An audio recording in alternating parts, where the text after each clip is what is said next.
What I will say is welcome to everybody that is here.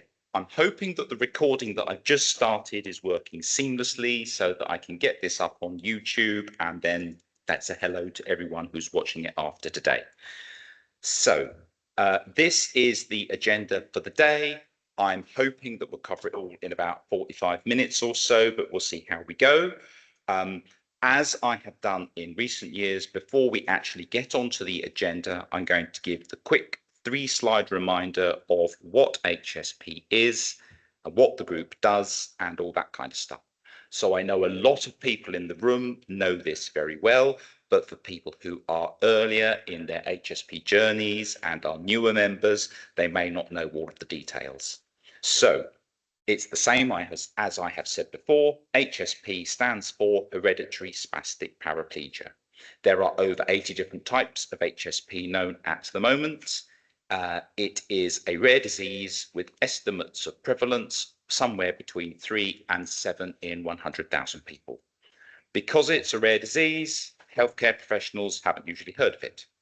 So the main symptom affecting pretty much everyone is spasticity or weakness in the legs, which deteriorates over time as the spine degrades and the messages between the brain and the muscles are disrupted.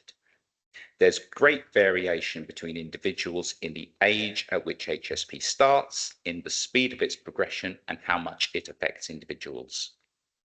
Other symptoms frequently occurring are bladder urgency and frequency, pain, and fatigue. And the effects of HSP can vary from day to day with individuals, and there's a long list of other symptoms which can affect people. Given that HSP is rare, getting a diagnosis can be challenging.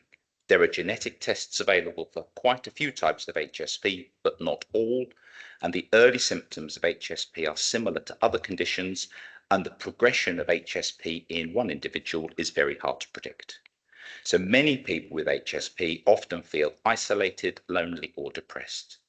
Information about HSP is often hard to find, and some people find it hard to accept that they have this progressive condition.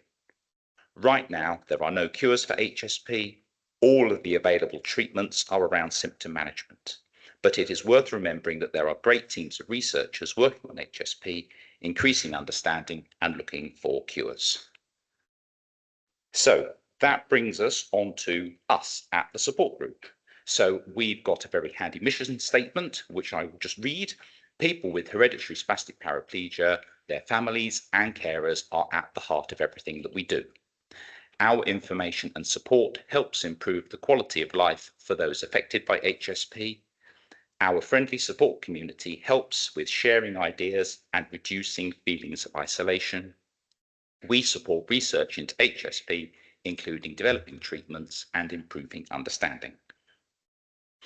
And then the last one of my 3 handy slides is what the group does. So we are a registered charity. All the work that is done for the group is done on a voluntary basis. Our main area is providing support to those with HSP, which we do by sharing stories and information, and by awarding grants to members to help purchase equipment. There are 3 main ways that we create our community. We have meetings, we have our newsletter, and we are online. And you'll hear more about all of those later. So that is now marks the point to start the formal agenda. And we do that by looking at committee reports first. So firstly, meetings committee. One of the most important threads of our community is our restart this slide, Adam. Firstly, meetings. One of the important threads of our friendly community is the meetings. Meetings can be groups of any size, from 2 people meeting up in a cafe through to this event, which is our largest one of the year, the AGM. They can have presentations, or they can just be an informal chat. And we're keeping a mix of virtual meetings on Zoom and face-to-face meetings in person, so that we can satisfy those members that like to meet up and chat in person, but also have access to people who find travel more difficult and who are able to get online. So we're able to look at all aspects of that. And the meetings committee is the group of people that organise all of these meetings. They give support to meeting organisers and look into new meeting locations. So from this year, the news update is that there are new meeting organisers being welcomed.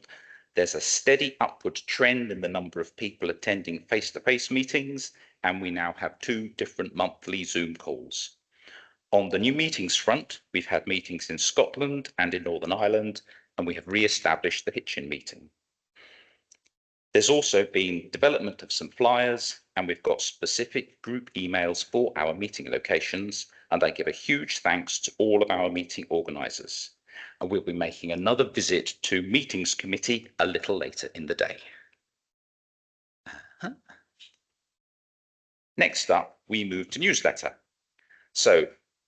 Which is called Newslink. As you know, our newsletter is another one of our key community components. It provides a face of HSP for those members that find digital access more challenging and travel to meetings difficult.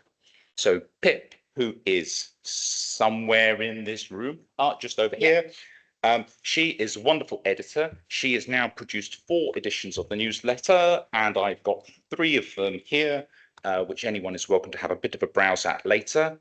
The most recent edition has been out a month or so, and I encourage you all to go and have a look on our website. In this issue, you can read a report from us having a charity table at the Association of British Neurologists Conference, which appears to be difficult for me to say, along with the usual round of columns and member stories and meeting reports. So as Pip is here, you are welcome to ambush her later with your stories and your ideas.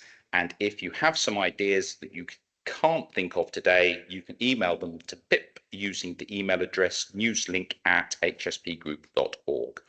I encourage you all to share your stories.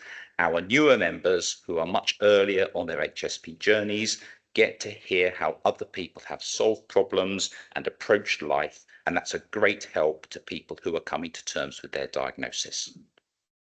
Now, I waive paper copies just because we have some, and we're very happy to post paper copies of our newsletter out to people who don't do digital things, but it does cost us time and money to get those sent out. We've got about 30 members who receive paper copies, but also have an email address. If this applies to you, please consider if you would be happy to only receive the newsletter by email and let me know. So I finished this section by saying thank you very much, Pip. Really pleased with the newsletter, and I looking forward to the next one coming out.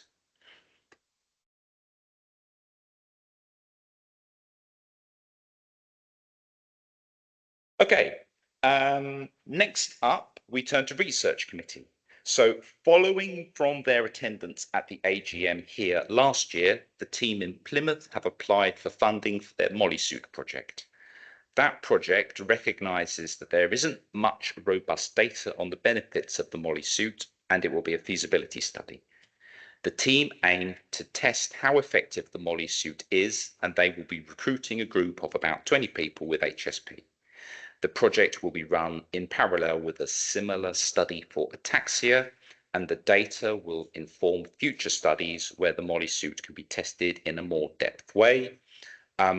We are just about really ready to give you details of how to register if you want to take part, be one of that group of 20 people.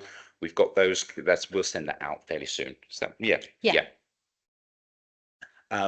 On other aspects of the research side, we continue to contribute to Euro HSP projects, although I don't think there's been much activity reported in the last year.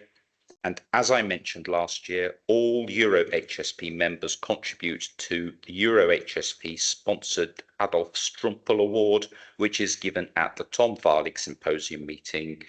And the 2026 award went to a team from Italy who are looking at treatment options for SPG 11 and SPG 15. Wrong way. Right way. The other thing to note for Research Committee is a list of potential research projects. Those of you that were here last year may remember that we broke off into groups at different tables and discussed different elements of what we thought was important, which might benefit from further research. We compiled those list of ideas together, and we've got them as a potential or a list of potential research projects which we can share with universities and other research teams so that they can consider studying topics which might be useful from our perspective. So that's on our website on the Supporting HSP Research page. Okay, next up, it's website committee. Brief update here. We consider that the website continues to meet the needs of our members and little change is needed. Thanks are due to Jenny Preston, who looks after the website, and there's a little on-screen reminder of what the group gets up to. The main challenge in the year has come from access to the membership database. There have been a few times in the year when access to the database has been disrupted, meaning that it has been challenging to keep the database up to date. So our plan on this front is to purchase a new database package to avoid those challenges in the future. And the challenge will be then getting the data from the current into the new. So next up is membership committee, which is where I'm going to ask Mitesh to come up. And he is going to talk about this. That's fine, you can stay there. That's okay. Right, hi everyone. So I'm Mitesh. I'm the membership secretary. So I'm just going to give a very quick update. As Adam alluded to, we've had some database issues in the last few months, which meant that we currently don't have a correct sort of database with all the information available today, but that will hopefully get sorted out soon. So just in a snapshot, this map gives an idea of where members are currently based. So you can see here there's quite a good geographical spread across the country. There's some areas slightly more dense in terms of members, particularly looking towards the south, southwest, southeast, but we're getting good numbers across North England. So we want to try and encourage as many people to try and join as we can. So if there's anyone else that you know who may want to become members, please do give them a little shout out to our support group. So we have roughly around 50 new members per year. So we're getting a good number of members every year. Still 21 new members in the last few months, but like I said, it may not be 100% up to date, so we'll get that sorted. But yeah, we're doing a good job. We're getting new members in, and hopefully everyone wants to stay and keep with us. So thank you for all the support. Lovely, brilliant. Thank you very much, Mitesh.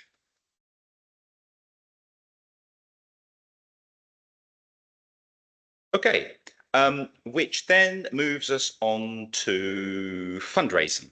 So the key element of this part of the AGM is to give a really big thank you to everyone who has supported the group throughout the year with donations and all sorts of fundraising activities. We will visit fundraising a little bit later in the day as well, but we've got plenty of people who have raised money doing all sorts of things, and we thank them all. So we have different ways that you can raise money for the group. On the screen are a few of those. We have easy fundraising, which you can use to get small donations to the group when you shop online at no extra cost to yourself. We've got the usual routes available through Just Giving and through PayPal, and there's a whole host of other ideas on our website. We are very happy to support fundraising ideas which people have, and we can put your fundraising up on our social media channels. If you want to do that, just let us know. So that is a round of committees. There are a few other important things to mention. So at the AGM last year, I said that there were no books about HSP and that Pip would be writing one. In the meantime, Pip has finished writing that book, and I have a copy of it just here. And also Estelle has written one, which I also have a copy of right here. I will just say a quick few words about each book in the order that they were available, which means Estelle gets me to talk first because her book beat Pip's out by a little while. Anyway, Estelle's book has a great overview of the main elements of HSP and gives space for you to write answers to questions that it asks. It asks questions to help you think about yourself and to give positive steps towards accepting and managing your HSP. The chapters cover the most common symptoms and treatments and exercise options and falls risks and seeking living with an improved quality of life. Pip's book has a different focus. It broadly splits into two parts. The first part gives lots of details about the main aspects of HSP, covering what it is, the symptoms that you might get, the different routes through diagnosis, and the main options for managing symptoms. The second part has a very different focus, discussing living with HSP. It covers managing day-to-day life, navigating work, healthcare, changes at home, relationships, intimacy, and support. PIP gives headlines on key issues and some great perspectives on what you could consider about yourself. So if you are looking for a fresh perspective on HSP and you are interested in seeing what you could do differently or how you could think differently, then you could get one or indeed both of these books. People are welcome to have a browse around here. And yes. And I've brought some with me. And we have some of Pip's. Did you bring some of your own Yeah, as well? Yeah. Yeah, fine. So we've got more than just my copies here. So that is books. And then we move on to karate, and I pass over to Estelle. So the karate, the KUGB, Karate Union, each year they have an allocated charity of the year. Now the members choose a charity that's close to them. So there's a member who's recently been diagnosed, who runs a karate club in Northumberland, and who basically her brother during their AGM suggested HSP as the charity of the year. So they've already raised over £600, but it's an ongoing fundraising they're doing, as well as helping raise awareness for the condition through their social media. And I did go to their first event in Blyth. They did karate on the beach in Blyth, which was really good and got lots of people interested. Fine, excellent. Thank you very much, Estelle. I think it's really good to see how people get a cause, work out how to do it. And yes, that year runs until their national championships in Nottingham in May next year, and we'll keep you updated with how that happens. So the next thing for me to mention is a new service that we've recently set up. We are able to offer our adult members a limited number of free confidential counselling sessions. We are working with Rare Minds, who offer this service to people affected by rare conditions. We have a dedicated counsellor, David Phipps, whose picture we have up on the screen there, who is the most likely person that you would talk with. Appointments can be by telephone or by video call and would be on weekdays, including evenings. Counselling can be about any aspect of life with HSP. I've put a few example bullets up on the screen, which are relationships, loneliness, anxiety, grief, fear, healthcare issues, coping with symptoms change, and new ways of approaching difficulties. In fact, there's a lot of similarity in those bullets and what I've just said about the two books. You're welcome to talk about other things with Philip. You would start by emailing him and make a note in your email that you are with the HSP Support Group. So his email address is david@rareminds.org. And we will share all this information with you properly. So it's all very just starting up and we haven't quite got round to sending out the information to you all because we've been preparing for this meeting today. Of course, the service itself is not free. We are paying for a limited number of sessions for people to have access to the service. Once we get it started and rolled out, we'll work out how Philip checks with us to confirm your membership of the group and how we deal with the situation if our remaining budget is running low. So although that service is entirely confidential, we'd be very pleased to hear back from members after they have used it, which will help us get an opinion on its usefulness and help us budget for future use of the service. We are also trying to raise funds for the service as well, and we'd welcome ideas and fundraising to support that. Okay, People may remember me mentioning in my chair column in the most recent newsletter that there's likely to be an HSP Open Day hosted by University College London in London, which I had suggested would be in the middle of September. Since then, we've been in touch with the team at UCL. That week seems to cause them several headaches with lots of other things going on at the same time. However, that team are fully committed to hosting an HSP Open Day for our community, and they're planning a programme that will include updates on current and future research, some presentations from leading clinicians and scientists, and opportunities to ask questions and engage directly with the UCL team. And there'll be some dedicated time for people to connect with one another and just have chit chats. So whilst they could host an event later this year, the availability of the relevant people is much better in early 2027. So the emerging plan is that the open day will be in early 2027, and we'll let you know the details as they get confirmed. It will be hosted in Queen Square, London. And for people that have been to the National Hospital for Neurology and Neurosurgery, it is the next door building. So you can see on the screen there, the National Hospital for Neurology and Neurosurgery has got the red bricked coloured roof tiles, and it's the one up with the red blob on it that says UCL Queen's Square Institute of Neurology. So essentially that is where it will be. It will be in early 2027, and we'll let you know as things get sorted out. Okay, next up, a date for your diaries. Saturday, October the 17th. This is International HSP Day. Last year was the first time that we had tried to collaborate internationally, and I think that worked really well. If you were on social media, mostly Instagram and Facebook, we hope that you saw lots of images like the ones I have on screen.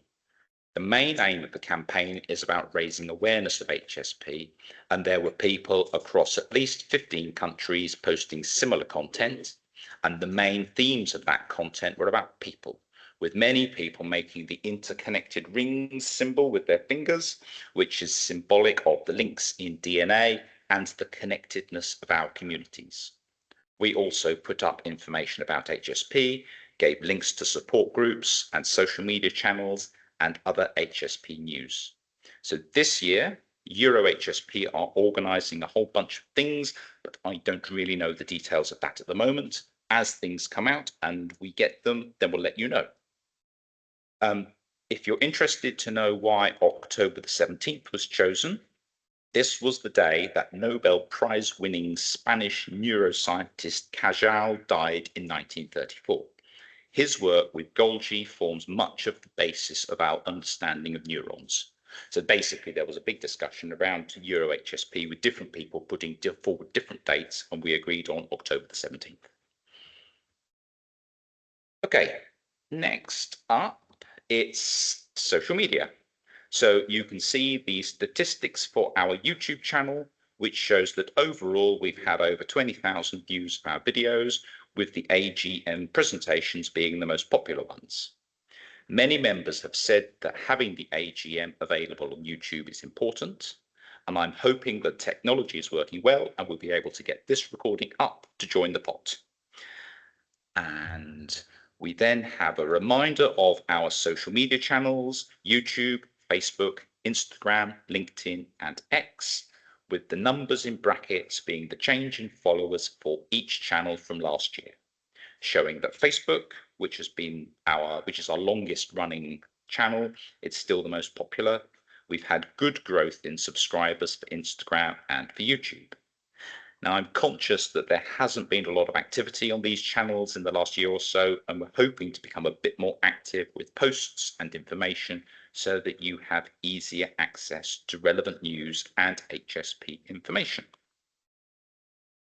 So that is the quick run through of activities for last year, alongside a few other upcoming things.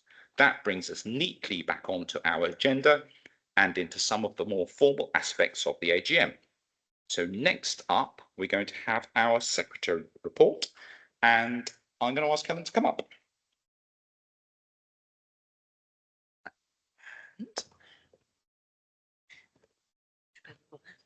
Yeah. It's not long. Oh. Okay, I've now been the secretary for a year. Just to announce that the trustee meetings, we've had 5 since the last AGM. We've awarded 14 grants and also 1 Calvert Trust holiday in the last year. No significant changes on research grants this year, but inquiries to the website we've had. Well, we've had about 60 this year, some of which, yeah, I mean, all sorts. We get all sorts of questions asked. That was it really. And a big thank you to Jane Preston, who forwards it all on to me, really. So thank you. Yeah. Right. That's okay. Thank you very much, Helen. That is good. And yeah.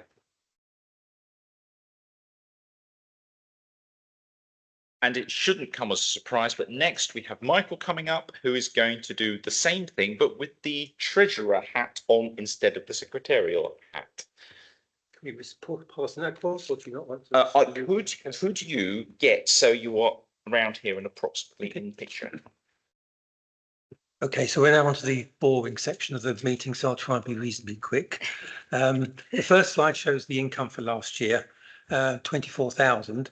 It doesn't show the previous year, which was significantly more, but that was because in the previous year we received a £30,000 legacy from Joe Rainey. So that's why the income this year has come down. The charitable activities, which is line of 4 and a bit thousand, that represents fundraising by people. So that was quite low up last year. But I'm pleased to say that due to 2 significant fundraising activities since the end of last year, they've already raised £18,000 for us this year, and Adam will speak about those 2 later on. If you move on, please, Adam, to the cost slide. We can do that. So the costs or the expenditure is nearly 19,000, which is consistent with the 24,000 of the previous year. Grants to members is nearly 11,000. So we actually paid out 11 last year, and the average grant is £960. That's because we have a cap of 1,000. So most people who receive a grant actually receive the maximum that we're allowed to give. And then if you go to the last slide, so this shows that last year the income exceeded expenditure by just over £5,000. So our net revenue, our net value at the end of the year was just over £160,000, of which 158 is in a deposit account earning interest, and the other 2,000 is in a current account. So that's all I have to say, other than perhaps we could minute my thanks to our examiner, Mick Dunn, who checked the accounts on my behalf and thankfully signed them off. There's a full copy of the signed accounts on the website if anyone wants to read them, and if anyone's got any questions, please grab me later on in the day. Okay, thank you. Lovely. Thank you very much, Michael.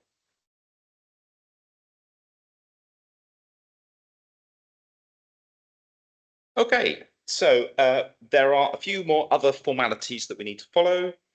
We've used the same arrangements that we have done for the last few years, which is making our voting accessible to members using both postal and electronic voting.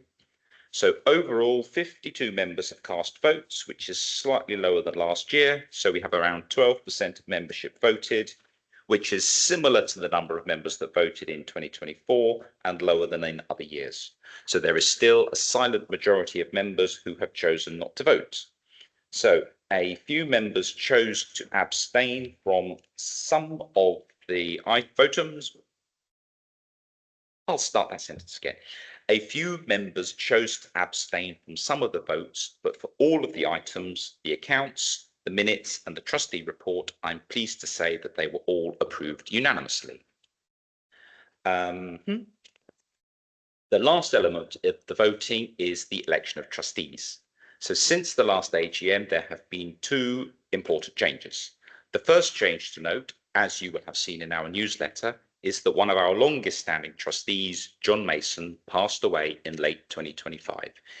Ian wrote a very fitting obituary to John, which was in our February 2026 newsletter, which is one of those that I could pick up and wave if I could remember which cover it was. But But you can go back and read that. I agree that John was a really strong trustee with a firm and usually perfectly aligned set of views about what the group should or shouldn't be doing. And the trustees have noted his absence at our meetings this year. The other important change to note was that after our last AGM, we appointed Phil Bungay as a trustee. He had applied before the last AGM, and he brings his experiences with the Medway Neurological Network to the group. So whilst we note John's absence, we also note new views and opinions that Phil brings to the trustee group. Also, another year has passed, and it is time to review where trustees are in their 3-year terms. So both Mitesh, who you heard from earlier, and I come to the end of our 3-year terms, and we have each offered to stand again, which means there are 3 trustees up for election this year. And we have some results. So Phil was unanimously elected. I am unanimously elected. Mitesh is unanimously elected. So that's all very good. And so this slide summarises the trustees for the current year, 2026 to 2027. As you can see, we have 8 trustees in place for the year. Our constitution allows for us to have up to 10 trustees. So if you feel that you can contribute to the running of the group and the shaping of how we move into the future, then please come and speak to me later. There are no changes to our key positions at the moment. I remain chair, Mitesh remains membership secretary, Michael remains treasurer, Helen remains secretary. And Estelle, Dave, Phil and Mike remain trustees. Now, before we move on from here, there is one other important thing for me to say. At some point between now and next year's AGM, we are going to change chair of the group. Now, Estelle, who is sitting here beside me, has said that she is interested in becoming chair, and I think that she will be an excellent chair. Estelle and I will continue to discuss when that handover happens, and we will keep you up to date with what's going on. As you've just seen from the voting results, I am now at the start of a new 3-year term as a trustee, so I'm around doing things for a fair while yet, and I expect there's going to be quite a long transition between chairs. Estelle will say a few words in a moment, but I wanted to outline my reasons for standing down. I have been chair since 2017, and in the intervening 9 years, I am very pleased that some things have remained exactly the same and other things have moved on appropriately. Things that have remained the same are our face-to-face meetings and our newsletter, and also the grants to members, although we have increased the value of that over the years. Things that have moved on include modifying our constitution to allow digital meetings and broader membership voting. We have also formalised many of the group's policies and procedures to improve consistency and transparency. We set up our committees to make it easier to do the things that happen routinely, and my key positives on that front are the meetings committee and their organisers guide, and the research committee and the process that we use for determining which research projects we fund. The last update for me to mention is the big advances in digital, with the Zoom meetings and the YouTube channel. So why am I standing down as chair? Well, there are 2 main reasons. Firstly, I'm finding that the levels of fatigue from my HSP are gradually increasing, and it's all part of an energy balancing act for this alongside my work and my family. And as I've been chair for 9 years, it feels appropriate for there to be some new views, perspectives and energy helping the group move forwards together. Now I will ask Estelle to say a few words.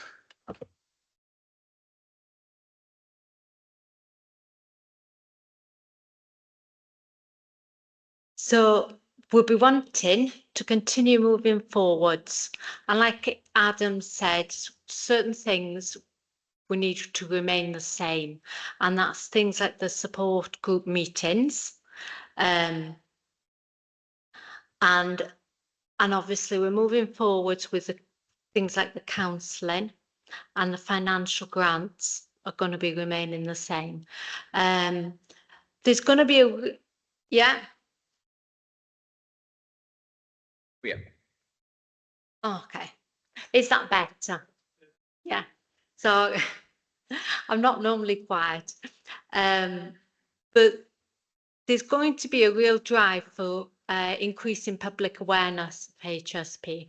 That's a real key issue, I think, and with the HSP, World HSP Day, getting into that, there's continuing to support research and things. The reason I've chosen to become chair, take on the chair position, is partly because I've got the time available, because I'm retired. So I've got a lot more time available than Adam has.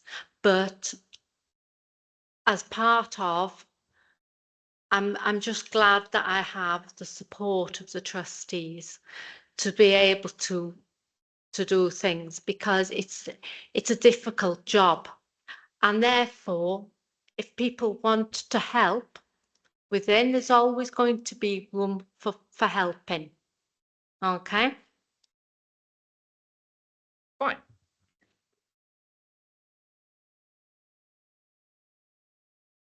So, yeah, thank you, Estelle. I look forward to working with you. We'll get a transition in place. We'll get you established as chair, and I think everything will just carry on much as it has done in the usual way. And so just to finish talking of trustees, it is very important for me to thank all of our trustees for their time and their dedication to the support group. They all put in a lot of time and effort, and that collectively helps the group move forward to support you all.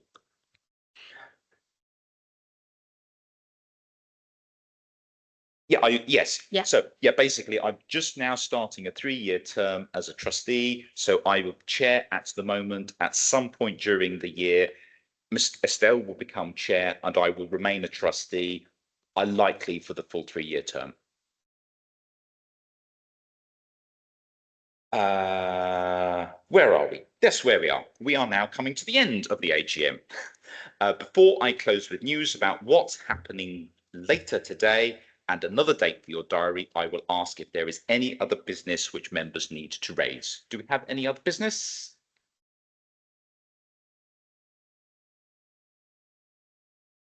Look at that. What are you supposed to do? Wait for 7 seconds, and if nobody says anything, then we're done. Fine. In which case, that is a very neat any other business.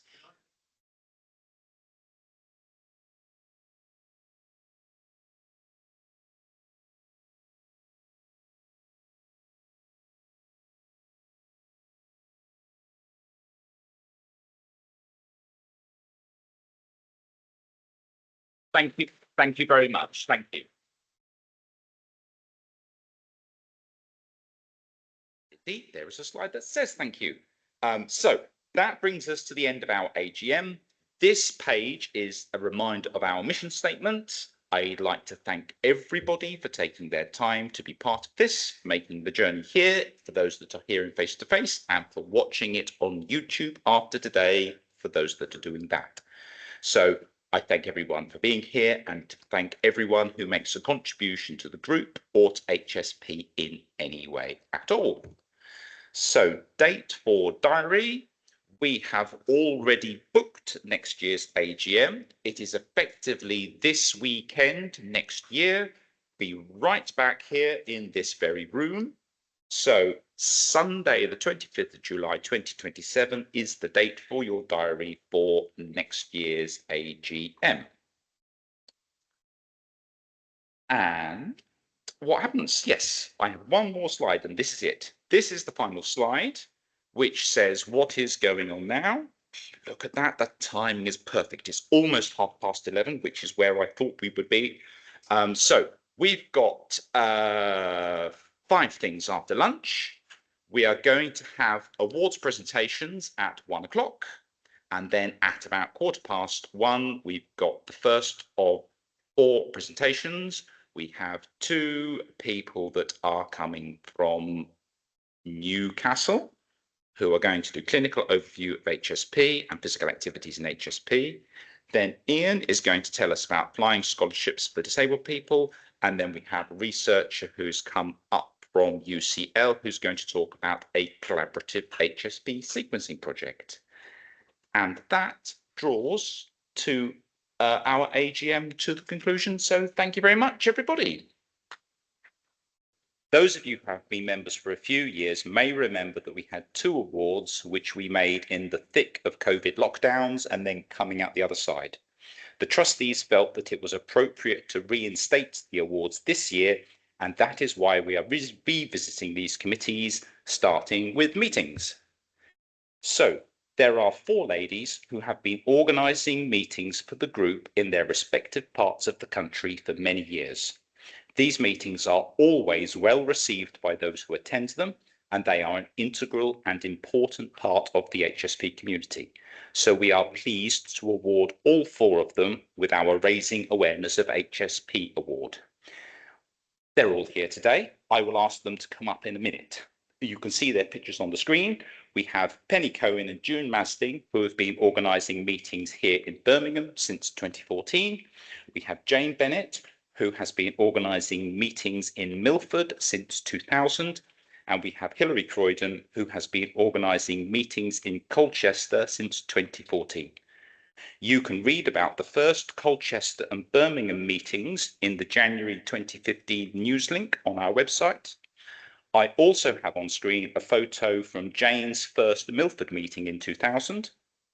In that picture, you can also see Penny, which just goes to show that our meetings have a very long-standing basis. Now, before I ask the ladies to come up and get their awards, it's important to note that others in the group have organised meetings over time. As you have already heard earlier, we have newer meeting organisers coming forward with new meetings popping up in different places across the country, and our Zoom account helps those who cannot easily get in-person meetings to make an active part of their community. So I applaud all of our meeting organisers and thank them for their time and effort. With the help of several memories and looking back through older news links, I will mention some of these people.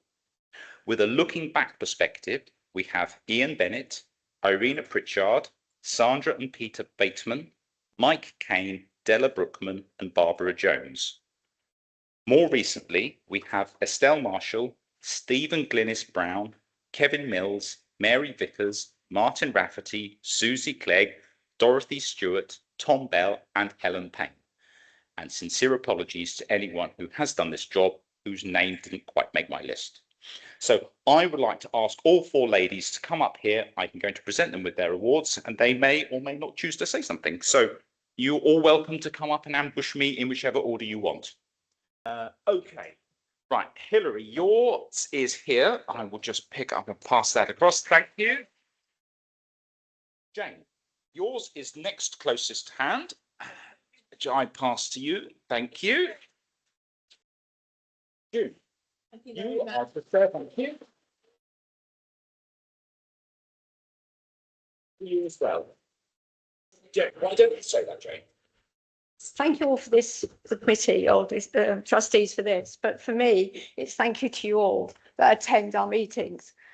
We very much appreciate it. From a personal point of view, I thank my husband and people like Jay who helped to get the room ready, put it back. There's so much else to just a meeting gathering people. So thank you all for supporting us over the many years. So I finished this section with 2 things. Firstly, by saying a massive thank you to Penny, Jane, Jude and Hilary for their fantastic work organising our current longest running meetings, and I look forward to hearing about the next round of those, which are mostly in the autumn. The other thing to remind you is that Hilary and Jane have been co-chairs of our meetings committee since we set it up a few years ago. It is their combined work that has got us where we are in the Meeting Organisers Guide and where much of the energy for the current increase in meetings that we're putting on comes from, and there are extra thanks from me for Hilary and Jane. So thank you.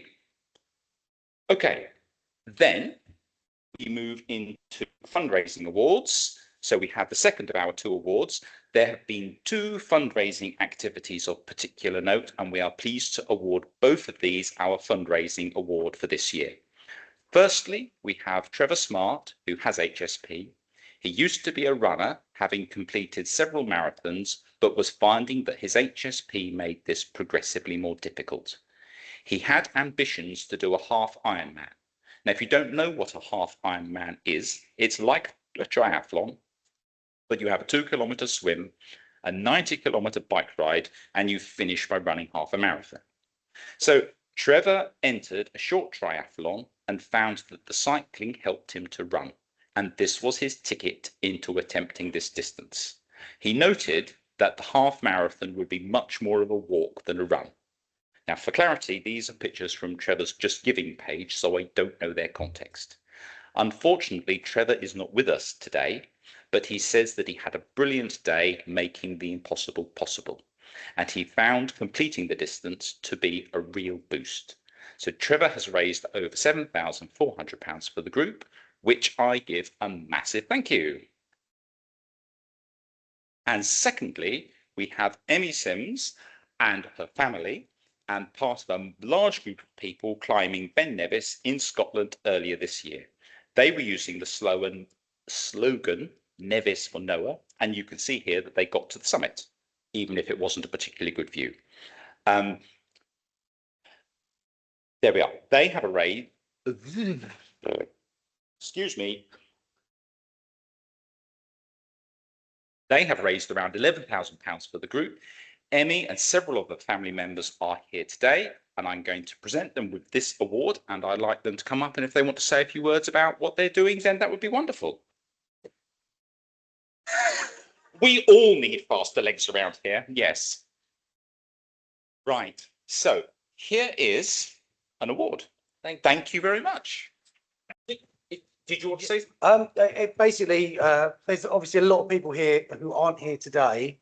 Oh yeah, have a seat. There's a lot of people who aren't here today that we'd like to thank, and lots of friends, family and strangers who have donated to this cause. The pot's still growing. The pot is still growing, but you know, that one day was a challenge for all of us, and we appreciate that Noah and anybody else with HSP has a mountain to climb every day. So, you know, every day's a challenge, and hats off to you all. Thank you. See it. I'd like to thank Emmy and her friends and the family for thinking of such a massive challenge and for successfully completing it. You certainly had a great team of people with you, and the funds you raised will make a huge difference. So that marks the conclusion of our awards for this year. Remember, members are able to nominate whoever they would like for next year's awards, and the trustees will consider all nominations. I realise that both the awareness and the fundraising awards have been for big things this year, but we are equally happy to consider any well thought out activities for either award. So thank you all for your attention.